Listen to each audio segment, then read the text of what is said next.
Additional deputy commissioner one Matiari Mansoor Ahmed Lagari जी सदारत हेठ 75 जश्न आज़ादी क़ौमी जोश ऐं जज़्बे सां मल्हाइण जे सिलसिले में इंतज़ामनि खे हतमी शक्ल ॾियण लाइ इजलास थियो।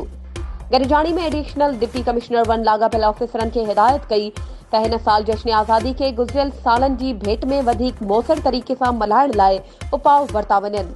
हुन चयो त 14 अगस्त ते जश्न आज़ादी जे ॾिहाड़े जे हवाले सां झंडो फड़काइण वारी मुख्य तक़रीब डिप्टी कमिश्नर ऑफिस मटियारी में मुनक़िद कई वेंदी, जंहिंमें शागिर्दनि विच में तक़रीरी मुक़ाबला, क़ौमी मिली नग़मा, टैबलोस पेश करे वतन जी आज़ादी ऐं दिफ़ा लाइ जानिन जी कुर्बानी ॾींदड़ क़ौमी हीरोज़ खे ज़बरदस्त भेटा पेश कई वेंदी।